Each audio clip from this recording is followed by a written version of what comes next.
That, my friends, is how you choke a nuke the Ashley way.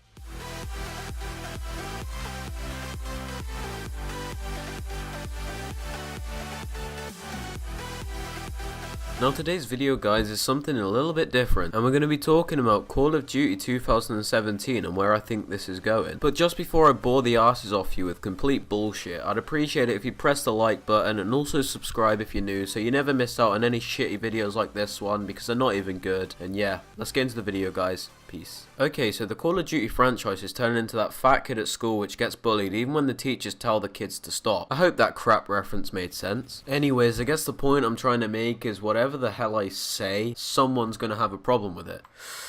Shitstorm incoming. I have a few reasons as to why I think Call of Duty 2017 is going to be a good game. And you're all probably asking, why am I talking about this now? It's 10 months away. Well, I just want to compare my thoughts now to what the actual game's going to be like on release. So don't be surprised if you see this video privated in the future. So we all know Activision have like an unhealthy obsession with money, and they're going to try and release a game which gets them as much money, am I right? And yes, before you tell me Activision don't make the games, I understand that, but they're basically in control of the franchise. They can tell the developers to like make a game to their satisfaction. Even Activision know this laser shooting Star Wars booster jumping bullshit doesn't please the community as a whole. That is. I mean, to be fair, the dislikes to likes bar on their trailer for Infinite Warfare kinda looks like a lightsaber. Okay, I'm done knocking Infinite Warfare because I actually kinda like the game. But everyone can see the effects of having boots on the ground. Just look how popular Modern Warfare Remastered is. What made Call of Duty the game it was how simple it was and how easy it was to get the hang of it. The casual player could come home from a day of work or school and get a few kills and have a bit of fun. Call of Duty was a good game to chill on, but the implementation of boost jumping and jetpacks made the skill gap so much bigger, and so many people gave up on the franchise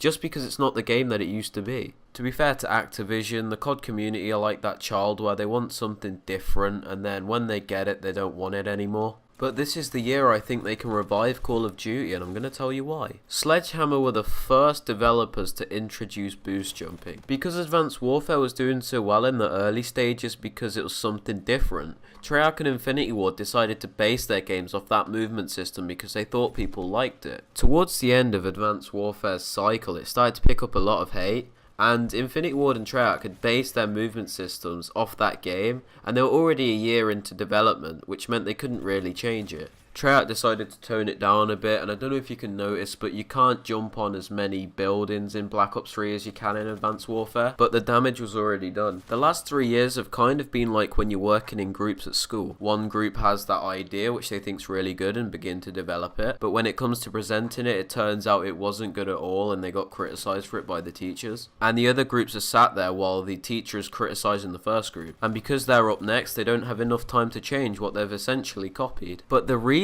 I think Sledgehammer are going to do a really good job this year is because they were the first company to witness how negative the effects of exos and futuristic stuff is. Since the disaster which is Advanced Warfare, they've had 3 years to make a completely new game, and I'm pretty sure they want it to be as popular as possible. Sledgehammer also worked on games like Modern Warfare 3, so they definitely know how to make a COD game. Coming back to that topic of money, Activision knows which type of game is going to get them the most money, and that is a shooter based in the past, which is simple. And by simple I mean no jetpack jumping, no boost sliding, simple weapons, not like blasters and stuff like that. And it's no secret that Activision will be looking at the success of Battlefield 1 and trying to take ideas from that game. Battlefield 1 gets praised for being a realistic shooter, and that's what Call of Duty originally got praised for early on. And it's as simple as it sounds. If Call of Duty wants to regain its popularity, they're going to have to go back to what they used to do. In my opinion, it would be much easier for them to make a campaign as well, because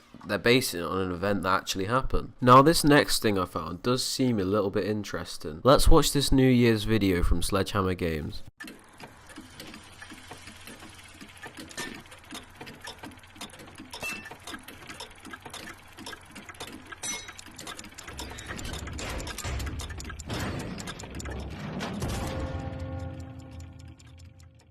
Now there's so many ways you can look into this, and I'm going to give you absolutely every single idea I currently have. So the first way is the way Sledgehammer include the word Zodiac in their tweet. Now, the Vietnamese zodiac for this year is the rooster, which was also the one in 1969. 1969 represents the start of the Vietnam War, so this is just completely out of thin air, but it could be a possibility, so I just thought I'd tell you guys. Okay, this next one I give full credit to TracerBeast, my friend. I'll leave a link to him down in the description. He's a really cool guy and a good YouTuber. He was saying that since the clock stopped at 2016 and then moved forward to 2017, he thinks that we're going to be heading into the future. He also thinks that the ringing at 1 o'clock symbolises that we're starting fresh with a new series, and to think of it, it's actually not that bad. Now, you might have a go at me for looking too far into this, but let me tell you what I think. The machine used in this video does look really old-fashioned, which is pretty surprising since they made such a futuristic game. But even more interesting is the number above 2017. Surely if they didn't want us to look at it, they wouldn't include it right at the top. The number at the top clearly says 1906. Now, this could prove no relevance, as there's a number below it as well, which would be 3128.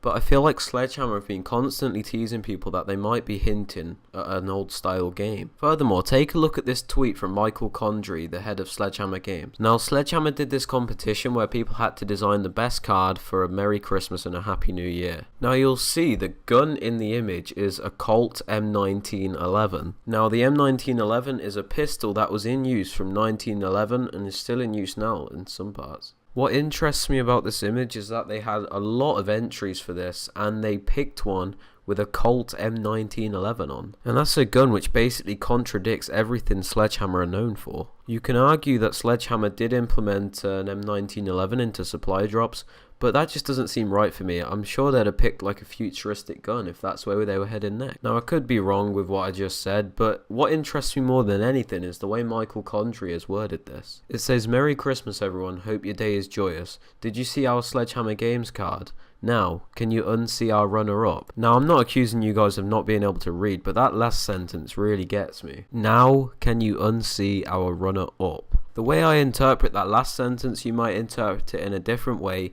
is it's like Michael Condrey's trying to get us to take something from this image. It's like he's trying to say that something in this image will hint us something about the next game that Sledgehammer are making. The obvious thing here is the pistol, and we've already discussed it, so that's what I think he's trying to get at. I could be wrong, you guys tell me what you think. Whether it's World War I, whether it's World War II, whether it's in the past, whether it's even in the future, you've got to think Sledgehammer learnt something from Advanced Warfare. So technically this is the start of the 3-year cycle again, with Sledgehammer kicking it off. So Sledgehammer are the first company to see the negative effects of exos. So in turn, this basically means they're the first company which can do something about it. But whether they decide to change it or keep it, I'm sure this year is going to be a great year for Call of Duty. And I honestly can't wait for the reveal trailer to see if Call of Duty can regain some of the respect and popularity that it used to have. Anyways guys, I hope you've enjoyed this video. If you have, please leave a like, subscribe to the channel if you're new so you never miss out on any news videos like this or just me being an idiot. I hope you all have a very nice day, and I'll see you later.